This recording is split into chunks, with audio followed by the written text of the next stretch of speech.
So the karma that started with my family, this generational curse, started because at some point the baby girl that Sabrina gave birth to, Sabrina's now in America, has established herself and keeps a low profile as best as she can. Because it's like, once she gave birth or whatever, she woke up out of this daze and started, and it's just like, she didn't really recall even why she was there. Really, her whole life before being in America was a haze at best, you know, or just was non-existent in many ways. And she felt all these longing, sadness, missing something. She felt all these things, but she didn't understand why. So she got about setting herself up as, you know, a medicine woman, but a wise woman, but also trying her best to keep a low profile and to be cunning enough to stay away from those who would call her a witch. Or, you know, just not get entrapped in that. So she survived and everything, and her daughter grows up and now seeks out Sabrina and is telling Sabrina, "You're my mother. I know you're my mother." So everybody's like, "I don't know what you're talking about. I've never had children in my life." Oh wait, actually Sabrina did get married and had a child. And the child, another girl, was about two years younger than the first daughter that was born aboard the boat.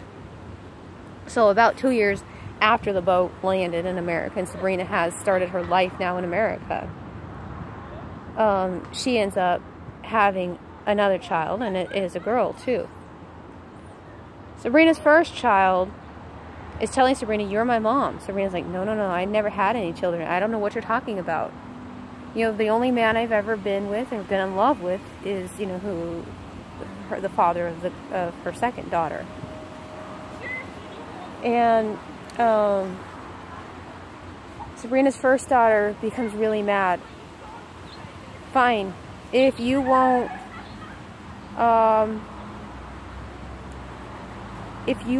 acknowledge me as your daughter, despite all the evidence that I keep giving you, then I curse you," or something. And in essence, this is what started the whole pattern, because she became then part of this leapfrog thing between my mom, my grandmother, and myself.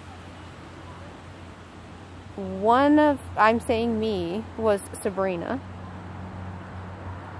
And both my mother and my grandmother were my two daughters. And so, yeah, you know what, I mean, I think we've even leapfrogged in the sense of all three of us are sisters or something like that. But it started this pattern between the three of us of being stuck incarnating together until we resolve this issue that started way back when Sabrina was fleeing from England and coming here to America, and had a child that she knew nothing about that was stolen from her. And in essence, it was stolen to help protect the lineage in case something happened to her. But somehow the girl found out. I don't know if she was supposed to know, but there was just this anger and resentment. And that was what I began realizing I was going to have to address. And so I think at that point, I in essence cut my mom off. Oh, well, no, there's a fourth energy here. Actually, this is a new energy. This is the addition of my daughter now. She's this now variable thing that I understand will allow us to break this leapfrogging thing that we keep doing, this cycle that we're stuck in. I don't know, this is kind of producing some unsavory thoughts here. This individual that calls herself Cheryl now is the fiancé of Jeannie, ex-fiancé. But the entity See, the fiancé has no conscious idea of any of this. And she just thinks that her body keeps getting ill, and she doesn't realize that she is creating this and in tandem with this entity. So now I'm suddenly getting the thought of, is she this woman that was the midwife and stole my first daughter?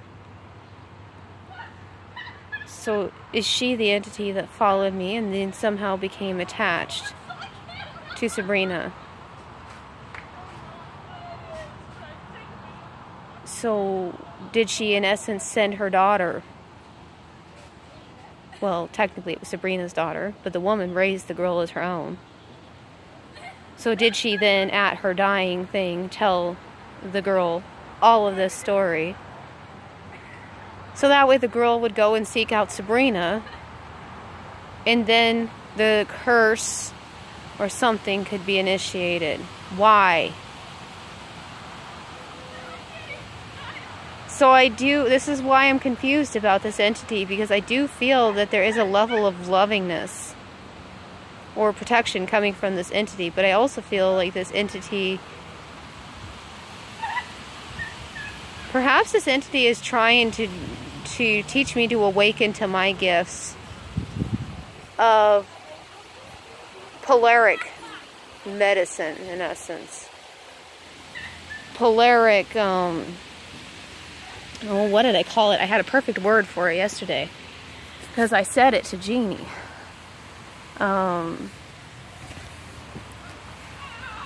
What was the word? I don't know.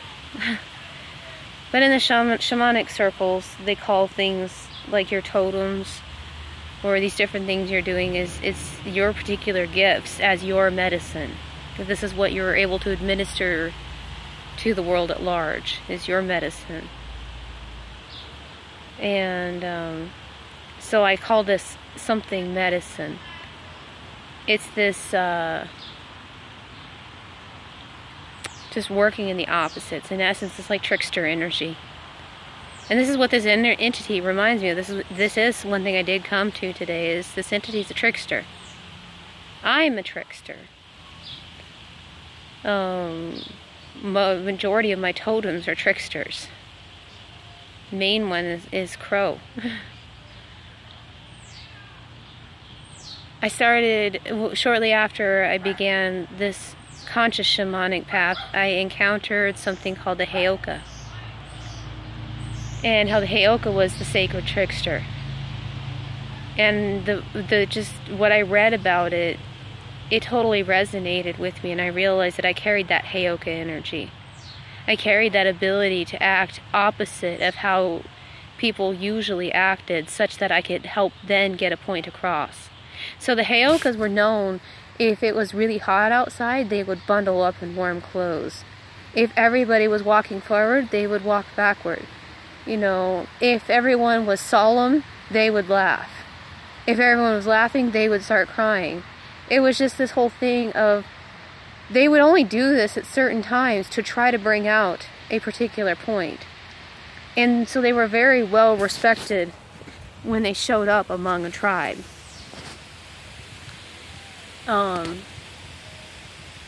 Because when they were born into the tribe, because I don't get the impression that they were always part of the tribe all the time, like, you know, they were just sometimes a particular medicine man would be born with these abilities.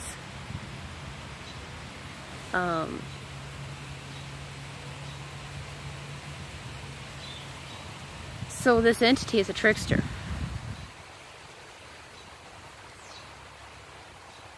I also had the impression that this woman that was the midwife of Sabrina's baby and then took her was acting under the orders of the Druids. Yeah, to protect this bloodline.